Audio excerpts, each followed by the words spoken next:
안녕하십니까, 알림이 황희두입니다. 자, 학회 제명을 왜 이재명 캠프가 얘기합니까? 지금 말 그대로 원희룡 때문에 난리가 났습니다. 진짜 충격적인 사람이란 생각이 드는데요. 원희룡 부인이 최근 이재명 후보를 향해 소시오패스란 얘기하지 않았습니까? 이에 대해서 민주당에선 의사윤리 위반이라며 반발에 나섰습니다. 중요한 건 원희룡 부인이 신경정신과 전문의라고 하는데 도대체 저런 사람한테 전문의라는 타이틀이 붙어도 되는 겁니까?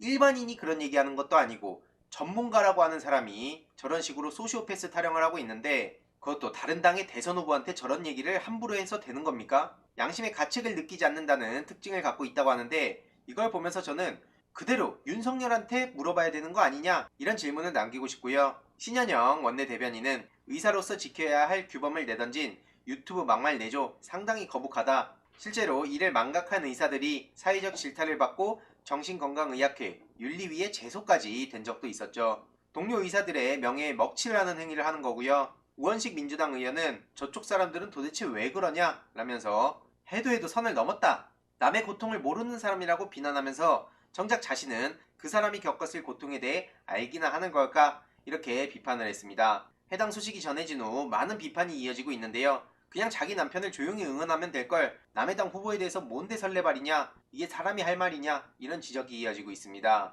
뉴이저에서도 해당 소식에 대해서 전하기도 했는데요. 남편은 이재명과 달리 따뜻하고 유능한 사람이라고요? 오늘 정치인사 못 보신 분들을 위해서 원희룡이 어떤 인간인지에 대해서 이따가 보여드리려고 합니다. 이런 식으로 방송에 나와서 전문가라는 사람이 저런 얘기를 아무런 죄의식 없이 하는 게 전 너무나 충격적이고요. 강윤영 본인을 돌아보십시오. 한치의 부끄러움도 없이 무슨 낯짝으로 지금 저런 얘기를 하는 겁니까? 안 부끄럽습니까? 이것은 직업윤리 위반이고요. 과거에 비슷한 사례가 있어서 진료도 보지 않고 진단을 내렸다며 최초로 제명을 당한 일도 있었죠. 똑같이 저 사람도 책임을 져야 된다고 생각합니다. 원희룡 부인에 대해서 정신의학회에서 구두 경고를 내렸다는 소식도 전해졌는데요. 구두 경고로 그쳐선 안 될 매우 심각한 상황이라 생각하고요. 오히려 원희룡 사법연수원 당시 만행과 원희룡 딸의 논란에 대해서도 만약 이게 조국 전 장관 가족이었다면 언론이 어떤 식으로 보도했을지 안 봐도 눈에 훤한 거 아닙니까? 너무나 충격적인 집안이라 생각하고요. 오죽하면 원희룡한테 잘 배웠다 소시오패스가 뭔지 약자한테 강한 완전 비열한 사람이다 이런 지적이 이어지고 있고요. 어떤 막말들을 내뱉고 어떤 식으로 고성을 질러댔는지 너무나 충격적이고 황당해서 다른 내용들을 다루지 못했는데 다음 영상을 통해 중요한 소식들 계속해서 전해드리고 원희룡 영상으로 마무리하도록 하겠습니다. 원희룡이 누군지 똑똑히 기억해야 된다고 봅니다. 사실은 이거를 개인의 요구가 아니고요. 지금 네. 의사로서의 입장뿐만 아니라 지금 한 정치인의 부인으로서 하는 거거든요. 네. 부인이 굉장히 지금 뭐 전국을 다니면서 열심히 하고 있는 걸로 알고 있는데 이게 상대 당 후보로 확정된 분한테 소시오패스 경향이 있다. 치료가 안 된다. 안 될 것 같다. 그러면서 반사회적인 뭐 남의 어떤 아픔을 공감 못한다 이렇게 얘기하고 있는 거거든요. 이거는 인신공격이에요 분명히 어떤 정책을 얘기하는 게 아니고 그래서 저는 다시 한번 말씀드리는데 공개적으로 사과를 하시라 저는 이렇게 말씀드리고 싶습니다. 제 입장에 네네네 말씀하시죠. 천하람 변호사 어디 갔냐고 또 댓글에 달릴 수 있기 때문에 네. 천 아니, 변호사님도 한번 일단은 원 후보님 얘기 저 먼저 우리 이재명 듣고, 캠프의 혹시 직책이 무엇입니까?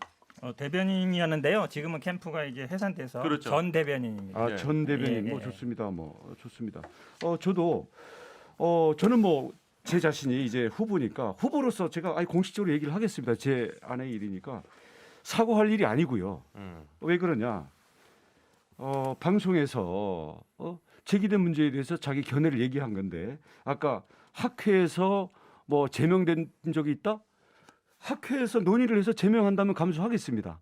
근데 지금 보니까 뭐 한국재정조세연구원에 조세재정연구원에 지역 화폐 비판하면 그거 제명하라고 그 공개적으로 압박하던 그 억압적인 그 협박에 기시감이 들고요. 마음대로 하십시오. 그리고 학회의 제명에 대해서 왜 캠프에서 얘기하십니까? 자, 사법적으로 좋습니다. 아까 뭐 한다 그랬죠? 예, 선거법상의 허위사실 공표다. 허위사실 공표는요. 후보가 해당되는 겁니다. 그리고 후보가 자신과 관련된 정보에 대해서 허위사실일 때 공표가 되는 걸로 제가 알고 있고요. 명예훼손이 될 수가 있겠죠.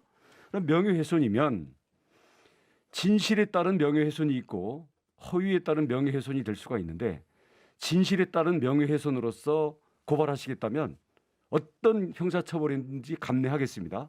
그리고 만약에 이게 허위라고 판단해서 허위 사실에 따른 명예훼손으로 고발하시겠다면 허위인지 여부에 대해서 정신 감정이 필요하겠죠.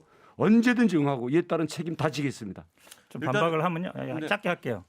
허위사실 유포라든지 이거는 모든 국민이 해당되는 겁니다. 후보만이 아니라 예를 들어서 그럼 제가 예를 들어 다른 후보를 비방했을 때 제가 법에 안 걸려요? 그건 선거법을 잘못 이해하신 것 같고 당연히 학교 아니, 문제는 허위사실 공표죄라 그래서. 얘기 끝난 다음 하시라고. 허위사실 얘기 끝난 다음 하시라고. 선거법상에 얘기 끝난 허위사실 다음 하세요. 공표라 그래서 얘기 끝난 다음 그랬어요. 하세요. 얘기 끝난 다음 사회자가 하세요. 개입이 필요할 것 같습니다. 자, 얘기 끝난 다음에 잠시만요. 알겠습니다. 맞잖아요. 이렇게- 허위사실 유포는 아니, 모든 국민에 해당되는 것이지 자, 후보자만 해당되는 지금 건 아니고. 협박하는 겁니까? 협박이 법적 아니라 말씀드리는 거예요. 법적 조치 하시라니까요. 자, 그러니까 의견을 말씀드리는 거예요. 왜 말을 못하게 막으세요 지금? 잠시만요. 법적 조치 아, 하세요. 두 분 모두 책임진다니까. 이게 성질 내세요? 이재명 지사가 직접 아니, 왜 고발하세요. 이렇게 성질 원로님, 내시냐고요. 제 말을 하는 거 좀 들으세요 좀. 자, 그리고 현 변호사님도 잠시만요. 왜를 전 대변이라 그랬잖아요. 대리인이십니까? 전 대변이라 그랬잖아요. PD님, 자, 잠시만요. 아니 제 말을 왜 못하게 막 이재명 지사의 입장입니까 그게? 두분 저는 마이크를 잠깐 제 내리겠습니다. 말을 두 들으세요. 분 마이크를 좀 내려주시고요. 이재명 지사가 직접 고소하세요. 예, 아니, 자, 제가 말씀드린 거 들으잖아요. 이제 반박을 하는 거잖아요. 이재명 지사가 소시오패스인지 아닌지 알아요? 자, 그만하겠습니다. 그만하고요. 나는 어떻게 알아요 이거를? 제 아내가 그런 거지 자. 나는 입장을 얘기하는 것뿐이에요. 저도 근거가 뭐예요? 몰라요. 근거가. 저도 몰라요. 근거가 뭐예요?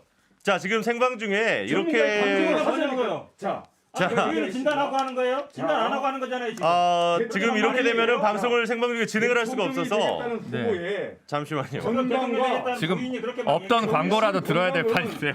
사생활이 아니라 프라이버시가 아니라 국민의 그럼 진단하고 안전에 얘기하지, 진단 안 관한 하고 얘기하냐고요. 이번 내용도 유익했다면 구독, 좋아요, 알림 설정, 멤버십 가입 정말 큰 힘이 된다는 점 말씀드리고 싶습니다. 이번 내용도 주위에 널리 공유 부탁드립니다.